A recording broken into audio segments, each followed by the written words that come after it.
Hello everyone আপোনালোকক মোৰ channel জয়াস home কিচেনলৈ আকৌ এটা নতুন ৰেচিপি লৈ স্বাগতম। আপোনালোকে মোক দেখি গম পাইছে চাগে মই কি কৰিব যাই আছো। মই কলা কচু কাটি আছো। আপোনালোকে জানেনে এই কলা কচুটো আমাৰ অসমীয়া মানুহ কিমান প্ৰিয়। মই বাহিৰত দেখিলো কলা কচু দেখিয়ে ভাবিছো আজি ঘৰত যাই কেনে এই কচুটো বনাই খাবই লাগিব। কাৰণ মই ইয়াত থাকি কেনে কলা কচু টেঙা খাৰ এইবোৰ খাব নোপোৱা হৈ গৈছো আৰু মাৰ ঘৰত যাই যেতিয়া কচু দেখিছো তেতিয়াতো কচু খাবই লাগিব। আপোনালোকে দেখিছে বাইদেউ মাছৰ মাথাবিলাক কাটি আছে। আপোনালোকে গম পাইছে চাগে এই মাথাবোৰ আমি কিহেৰে বনাম। এই মাথাবোৰ মই কলা কচুৰে বনাম। এইফালে মা আৰু মই কচুবোৰ ভালকৈ চিলাই আছো। ঘৰত আহিলে এইকেইটা দিন যে মোক ইমান ভাল লাগে। মা বাইদেউ সকলোৱে লগ লাগি একেলগে কাম কৰা, একেলগে কথা কোৱা, আগৰ সেই দিনবোৰ মনত পৰে। এইফালে মোৰ কচুবোৰ কাটা হৈ গৈছে। এইফালে বাইদেউ মাছৰ মাথাবোৰ কাটি ধুই দিছে আৰু মই এই মাথাবোৰত হালধি নিমখ লগাই কেনে ভালকৈ সানি কেনে এটা এটাকৈ ভাজি ল'ম। ইয়াত মোক আহি এইকাৰণে ভাল লাগে যে বাইদেউ মা থাকিলে মোৰ হাতৰ কামবোৰ এটা নহয় এটা কৰিয়ে দিয়ে। সেইটো কাৰণে মোক খুবেই ভাল লাগে। এতিয়া মই মাছৰ মাথাবোৰ এটা এটাকৈ ভালকৈ ভাজি ল'ম। আপোনালোকে খুজিলে কচুবোৰ মাছৰ মাথা দি নিদি শুকান মাছেৰেও বনাব পাৰে। কাৰণ কচু বুলি ক'লে যিকোনো বস্তু দি বনালে ভাল লাগে। এইফালে মই বিলাহী, কেঁচা জলকীয়া, ৰহুন এইবোৰ মিক্সাৰ গ্ৰাইণ্ডাৰত পিচি ল'ম। আপোনালোকে দেখিছেনে মই ইয়াত কেঁচা জলকীয়া দিছোঁ। কাৰণ মোৰ আব্বা আছে যে শুকান জলকীয়া খাব নোৱাৰে। মোৰ আব্বাৰ অলপ গেছৰ প্ৰব্লেম আছে সেইকাৰণে। আৰু মই ঘৰত যেতিয়াই আহোঁ তেতিয়া মই পাৰালৈকে কেঁচা জলকীয়া দিয়ে তৰকাৰী বনাওঁ। মই এতিয়া মছলাটো পিচি লৈছোঁ। এতিয়া মোৰ মাছৰ মাথাবোৰ ভাজা হৈ গৈছে আৰু এই মাথাবোৰ মই এটা এটাকৈ ভালকৈ ওলাই ল'ম আৰু মাছৰ মাথা ভাজা তেলটোতে মই পিচি ৰখা মছলাটো দি দিম আৰু বিলাহী, নিমখ, হালধি আৰু অলপ ধনিয়াৰ গুড়া দি এইটো ভালকৈ মিলাই ল'ম।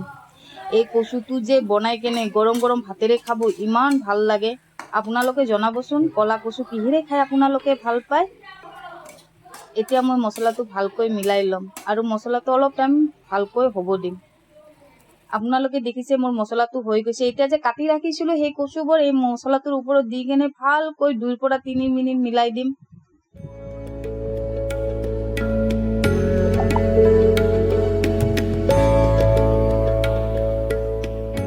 এতিয়া মোৰ কচুটো আধা সিজা হৈয়ে গৈছে। এই কচুটো যেতিয়া আধা সিজা হৈ যায় তেতিয়া গেছটো কমাই কেনে ভালকৈ লাৰি দিব লাগে। কাৰণ কচু আপোনালোকক ক'ব নালাগে যে কেনেকৈ ভাজিব লাগে, কিন্তু মই যেতিয়া বনাইছোঁ মোৰ মন গ'ল যে মই আপোনালোকৰ লগত অলপ শ্বেয়াৰ কৰোঁ সেইকাৰণে মই কৈ আছোঁ। এতিয়া মোৰ কচুবোৰ অলমষ্ট সিজিয়ে গৈছে। এই টাইমতে মাথাটো দি কেনে ভালকৈ লাৰি কেনে এইটো আৰু মই 2 পৰা 3 মিনিট ঢাকি ৰাখি দিম। কাৰণ কচুত মাথা দি কেনে ঢাকি ৰাখিলে খাবলৈ যে ইমান ভাল লাগে। একবাৰ আপোনালোকে এই ৰেচিপিটো বনাই কেনে চাবচোন। আপোনালোকে দেখিছেনে মোৰ কচুটো হৈ গৈছে। আপোনালোকৰ খাব মন গৈছেনে? খাব মন গৈছে যদি কমেণ্টত জনাব নাপাহৰিব। মোৰ কিন্তু দেখিয়ে খাব মন গৈছে। ইমান দিন হ'ল কচু খোৱা নাই। আজি যেতিয়া ভাজিছোঁ তেতিয়াতো খাব মন যাবয়ে। আপোনালোকে দেখিছে মোৰ কচুৰ তৰকাৰীটো দেখিব কিমান ধুনীয়া হৈছে।